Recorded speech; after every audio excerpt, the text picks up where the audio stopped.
Sudah bergabung dengan kami, ada Maria dan Yalimo. Maria, kamu dari mana?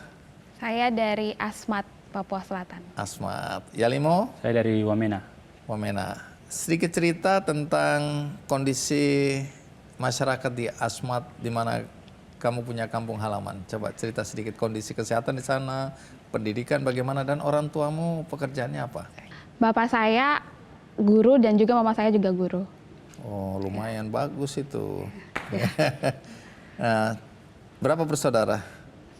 Saya anak kelima dari 6 bersaudara. Pendidikan paling tinggi dalam keluarga, kalau orang tua berarti SMA ke atas itu atau kuliah? Sempat kuliah?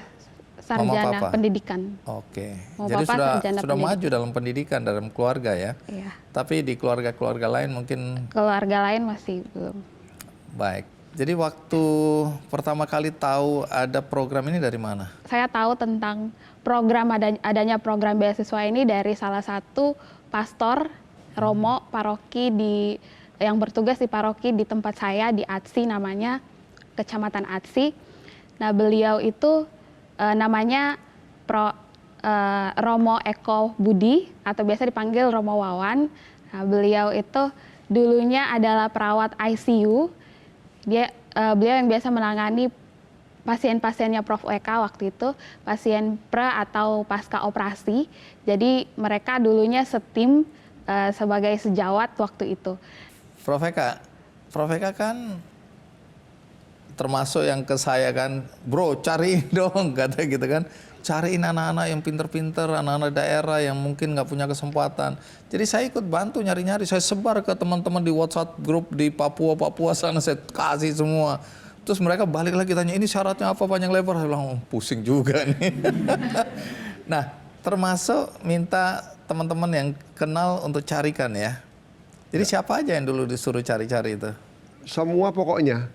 Lewat jalur manapun, pemuka agama, siapapun juga. Pakai aja. Semua dari Dikbud. Soalnya jujur aja, ini terlalu indah untuk dipercaya.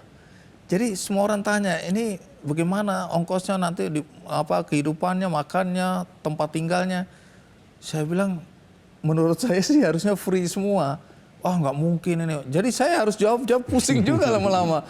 Nah, jadi bagaimana nih? Sebelum sampai ke Yalimo ya.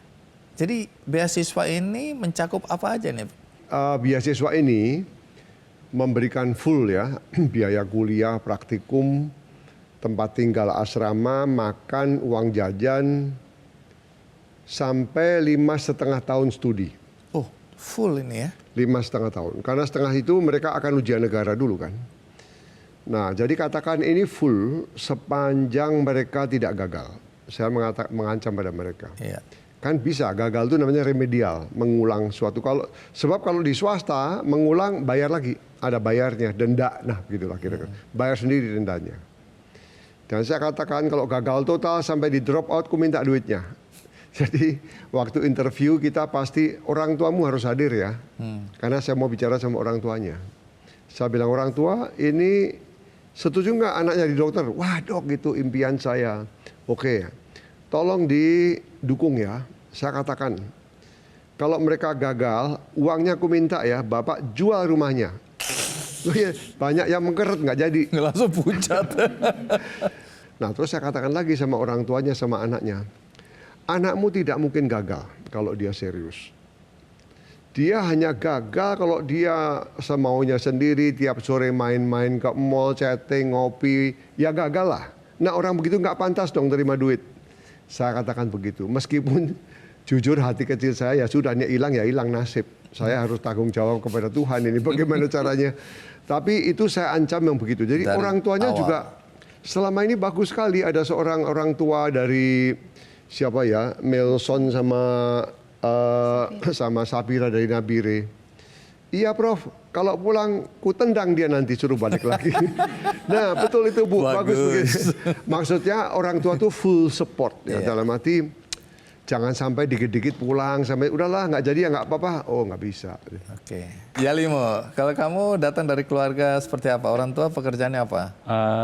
Orang tua saya, mama saya pendeta, almarhum bapak saya juga pendeta. Jadi kamu dari kecil sekolah di Di Wamena. Wamena. Di tempatmu sudah ada dokter putra daerah atau belum? Sejauh ini sih yang saya tahu cuma 1 orang, tapi itu masih dokter umum yang putra daerah asli. Kenapa kamu kepingin jadi dokter? Karena kayak orang tua saya kalau ajarkan tuh kalau mau cari kerja, lihat yang paling dibutuhkan gitu. Dan saya lihat, saya rasa kayak di Papua, khususnya Wamena itu kayak tenaga medis tuh sangat kurang gitu. Jadi ya mending daripada tunggu orang lain yang datang tolong kami di Wamena, mending saya sendiri yang pergi belajar terus balik lagi untuk tolong Wamena. Ya Limo, ingat ya, ini direkam ya Limo. Ya. Jadi kau jangan main-main ya. Saya pasti akan balik. Iya. Saya ini lama di Papua, secara emosional dekat sekali dengan Papua. Tapi saya ini kadang-kadang marah dan jengkel.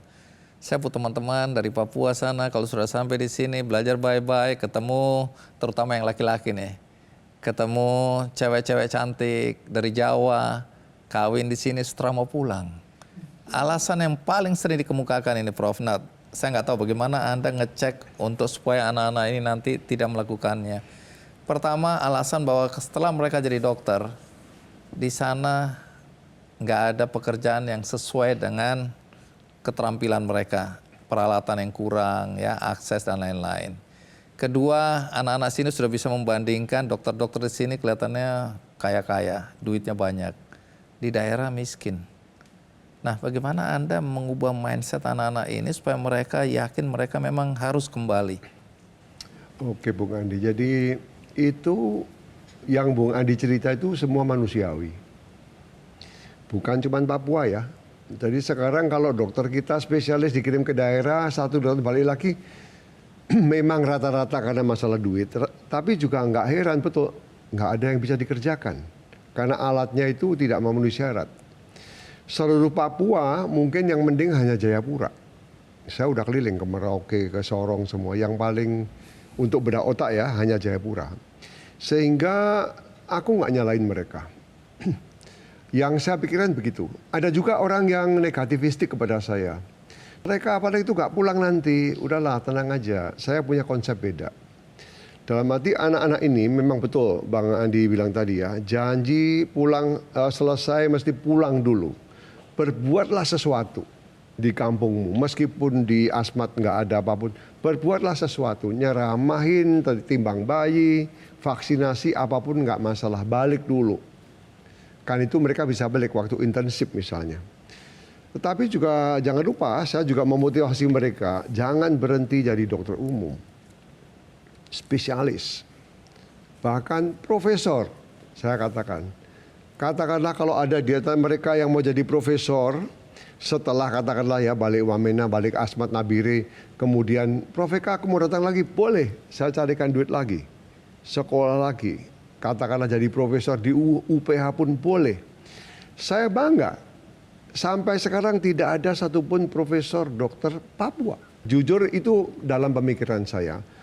Selesai pulang dulu kampung sesuai janji. Berapa lama ya kita lihat nanti kan beda-beda lah kira-kira. Pokoknya berbuat sesuatu untuk kampungnya. Selesai itu boleh kontak lagi. Selama saya masih bisa bantu di sini saya carikan uang lagi. Sampai spesialis, doktor, bahkan profesor. Ya kembali lagi itu pemikiran saya. Sepanjang mereka tidak minggat ke luar negeri, saya bangga. Sebab ada orang mindset orang Papua, orang mana, oh aku mau ke New York aja lah. Jadi orang nggak tahu jadi apa di sana, pokoknya dapat kerjaan itu aku nggak demen. Itu konsep saya. Tidak harus mereka pulang seumur hidup di kampung ya. Nah tentu akan regenerasi lah ya, mereka balik sini orang lain kan begitu kira-kira. Sehingga orang Papua itu dinaikkan harkatnya, bukan saja mereka pulang membangun, tapi juga dianya sendiri, Papua ini menjadi orang yang berkaliber nasional, internasional, saya akan sangat bangga. Itu yang jadi saya pikirkan. Baik.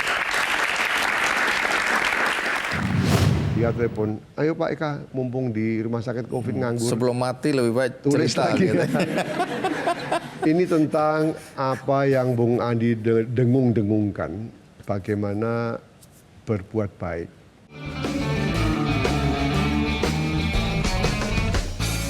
Jelajahi cara baru mendapatkan informasi. Download Metro TV Extend sekarang.